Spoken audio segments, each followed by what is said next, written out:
Yes, welcome to this session on ethics, corporate governance, integrity, you name it. I'm excited, but I want to start by saying I'm super excited. Why this topic? Because we know this is something that we desperately need right now. So we're going to talk about ethical dilemmas. We're going to talk about, how to avoid this. But I want to start, if you think about the word integrity, what comes to mind? Or even better, who comes to mind? So there's two important concepts.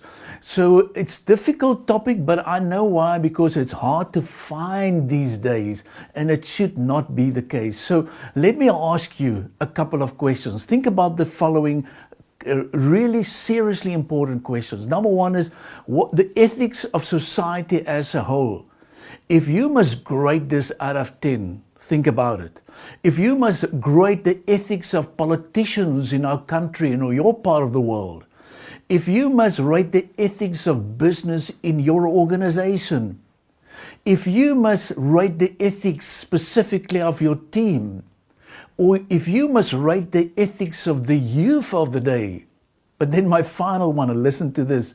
If you could interview the people your children would date or marry one day, what are the most essential characteristics that you would look for?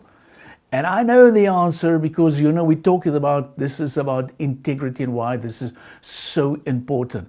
Because we're living in a world that it's like either competency or character, and I'm saying is, why not both?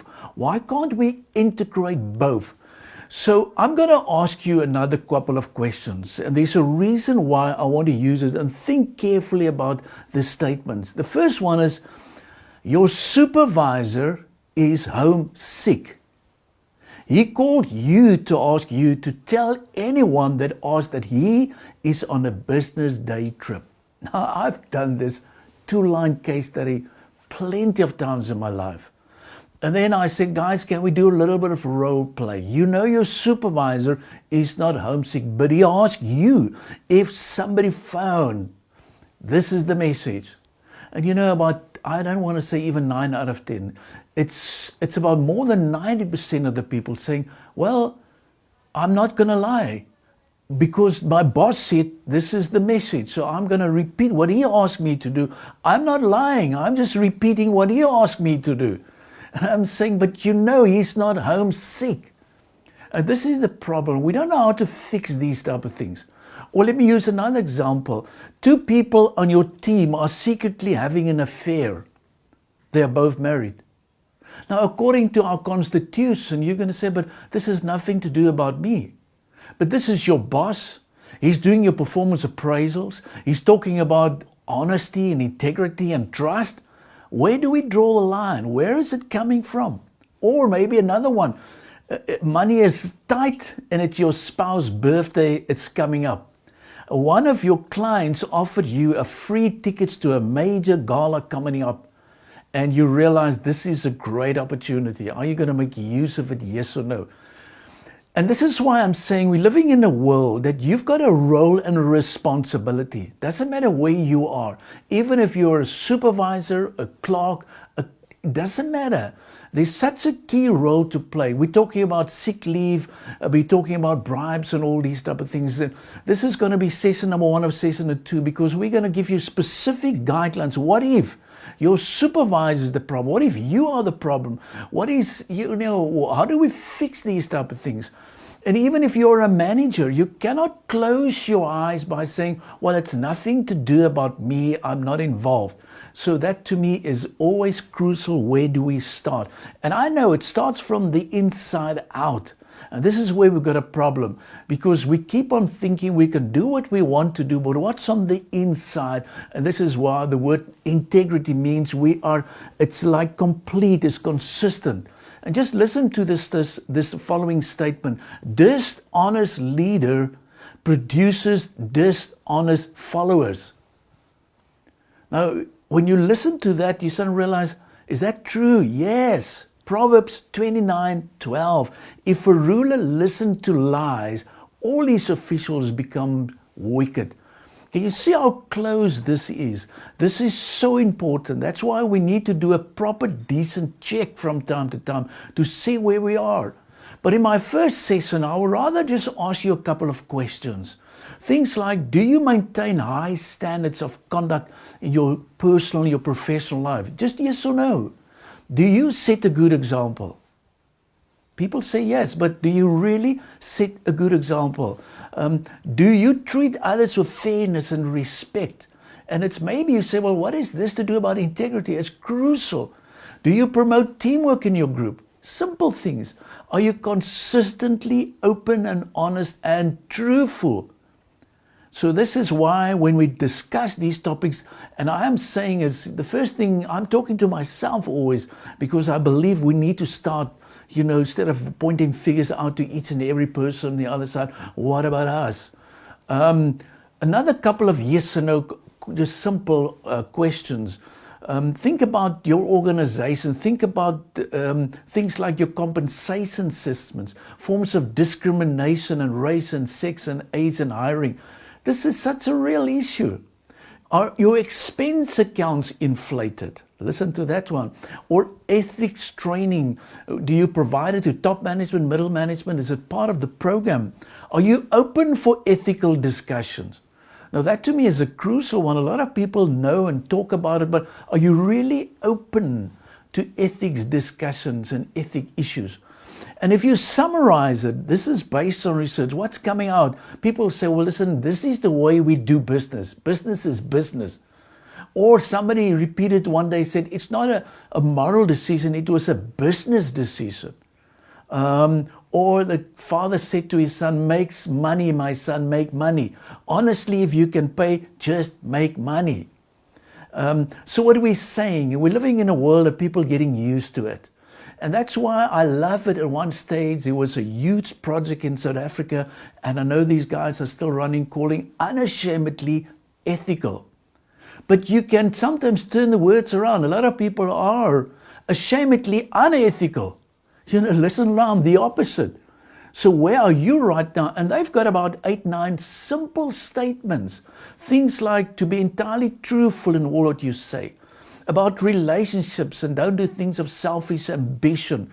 Now, I've used those same 10 principles.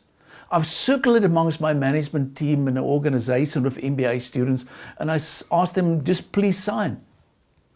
And the feedback was, no, I'm not going to sign it, because I know if I'm going to sign it, you're going to ask me to check where we are and how we do it and all these type of things. So key thing, and I still support that whole theme about unashamedly ethical. That's what we really need. Because you can play around with leadership. You can talk about the different C's, but things like commitment and your courage and your confidence and communication. But character will always be fundamental, will be in the middle. And then something that I've done to you, maybe to lots of surprising a lot of people, I've looked at from different perspectives. I've looked at one stage from different religions. If you are Buddhism and Hinduism and Islam, it seems to me there's one solid principle. It doesn't matter where you're coming from. And that simple principle is you shall love your neighbor as yourself. So what are we doing if we are not highly on ethics and implying what we should know, and do we really love each other? So to me it's key, the power of ethics in the workplace and the power of ethics in our community. A lot of people say, well, great, wisdom is going to help us. I'm saying yes, but integrity is needed so that we can apply the wisdom. It's not what you know, it's how you apply that's going to make a difference. So in any organization, one of the first things that I always want to see is make sure that you are aligned, your corporate values, and what you see in the workplace. Because it doesn't matter where you are, there's got to be a code of conduct. And I want to urge you in your organization, if you don't have a code of conduct, that's one of the first things that you need to bring in, a decent code of conduct.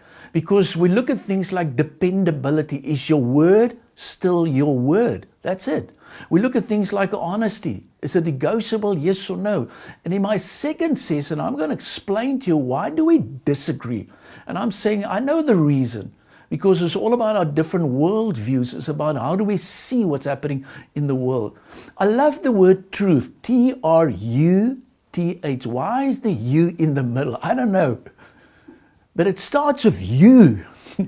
You need to seek it, you need to speak it, you need to expect it, you need to respect it, and you need to live it. Truth.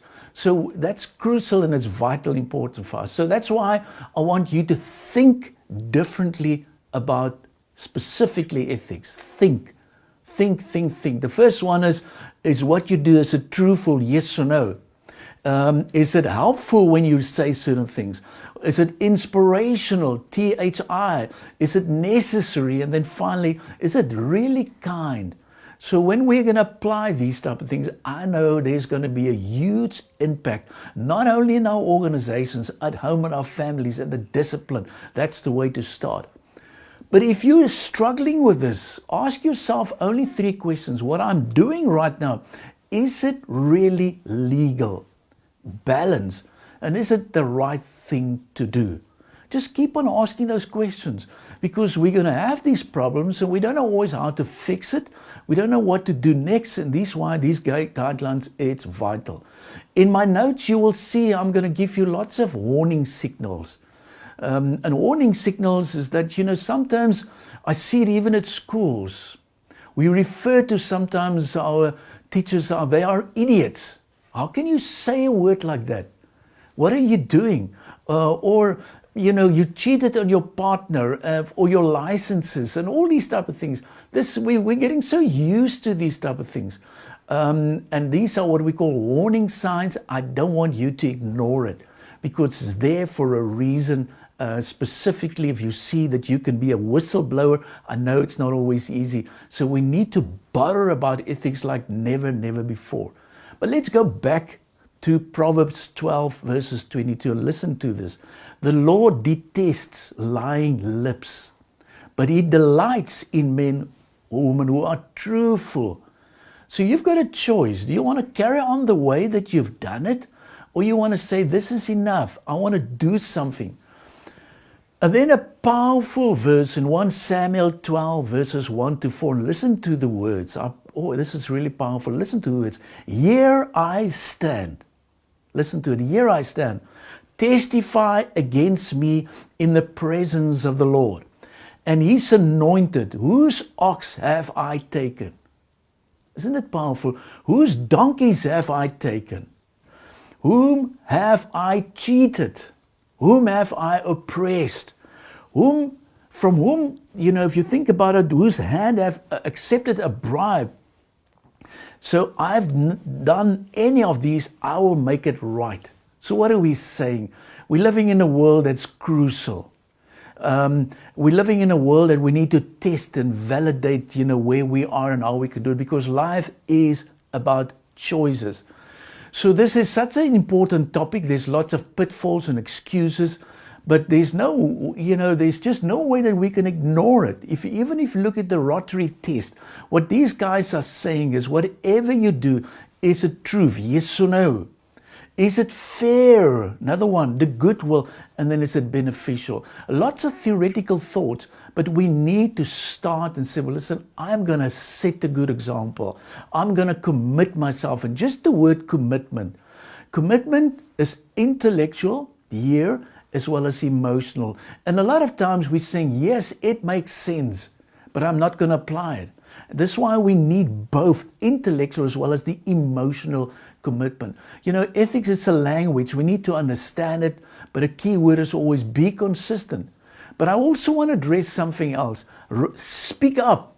It is time for us to speak up and even to challenge yourself, because we're living in a world that we're saying, hey, this is difficult. So in this session, I want to just throw in a couple of final thoughts. What if your co-workers, you see something that they're doing that's unethical? What do you do when your clients is asking you to do something that's unacceptable? What do you do if it's your supervisor? What do you do, with all these dilemmas? What can we do about it?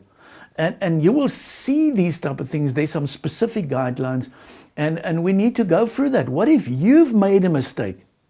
And I want to just throw in a couple of guidelines. If you've done something wrong, I think you need to accept the reality, number one. Number two, you need to ask yourself, what have I learned through this experience? And there's got to be always a place for forgiveness, but also forgiveness for yourself. You need to boost your self-esteem. You need to reconnect. And you need to get on with your life.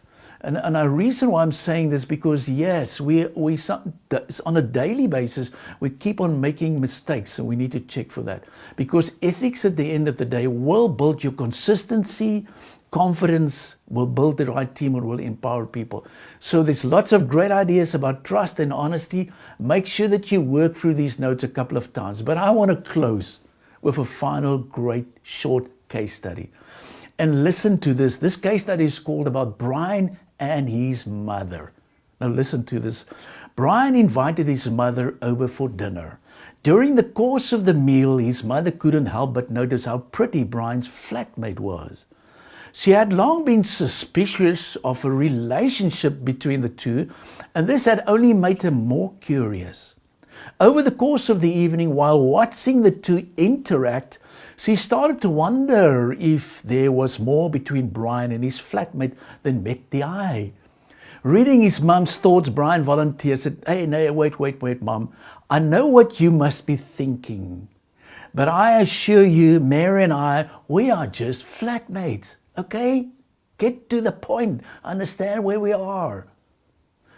But a week later, Mary came to Brian saying, "Ever since your mother came to dinner, I've been unable to find the beautiful silver chutney jar. You don't suppose she took it, do you?" "Well, I doubt it, but I will email her just to be sure." So he sat down and wrote. Now you can think about yourself. What will you put in that email note?